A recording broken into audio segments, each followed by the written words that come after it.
Next thing is GameStop is steadily cutting some jobs as sales continue to decline.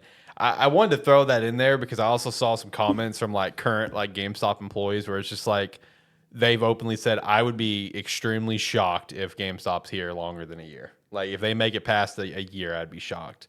And I kind of get that vibe too. I really do because like I've just noticed over the last like let's say few months that GameStop is very active on like really just trying to get you in the store for anything because like they call me all the time. Like they call me for my pre-orders all the time, like 2 weeks in advance, which they've never done before. The only time I've ever gotten a call is maybe the day of the game's launch. If I was working, I haven't picked it up yet. They might call me. But like, so I did have Rise of the Ronin pre-ordered. I just passed on it for now.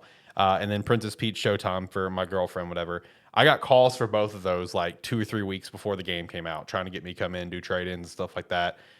Even before that, when I didn't have anything pre-ordered, GameStop randomly called me and was just asking if they say, "Hey, got a lot of cool games coming out here in the next few months. Just wondering if there's anything that you wanted to pre-order, come in and trade stuff in and whatever." I'm like, this is such a weird because I answered the call because it popped up GameStop and I'm like, I feel bad what a for weird those, call. I feel bad for those employees having to be telemarketers. Yeah, like what a weird call. Like GameStop's in a weird spot right now, Why man. is GameStop cold calling people? I know.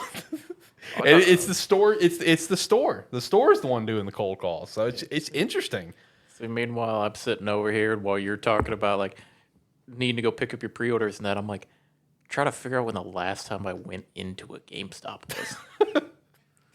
It's been years.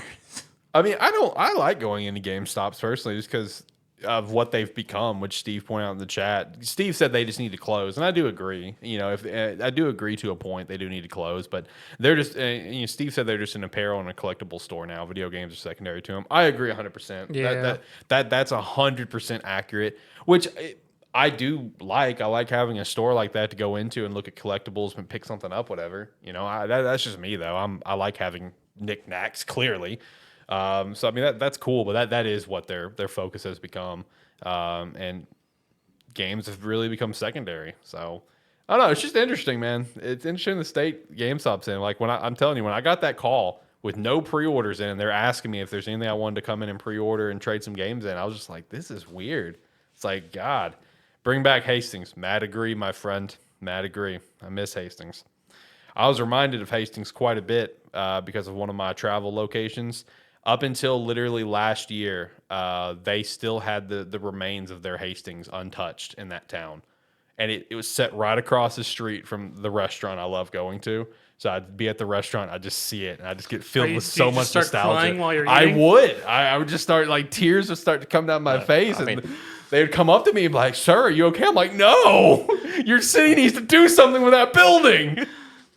So meanwhile, I happen to be, because I don't drive by where Hastings used to be at very often. I happen to be driving by there the other day. I looked over and I went, it's still sad. It is, man. It hurts. Oh, man. Dude, it hurts, bro. It hurts. That used to be like a twice-a-week trip. Hey, it was a nice, nifty story. It was a nice mixture of all sort of like gaming, pop culture stuff. Yeah. That wasn't Route 21. True. That was also just a good bookstore. It was. It was a good bookstore. It was an all-arounder, man. Another good store, in my opinion, that I'd only been in one, and it was in Orlando. That was also just a good, like nerd, like knickknack store or whatever. Was GameStop's sub-store, ThinkGeek. ThinkGeek was a really cool store. I've only been in one. It was in Orlando at like the big mall. I think it was me and you went.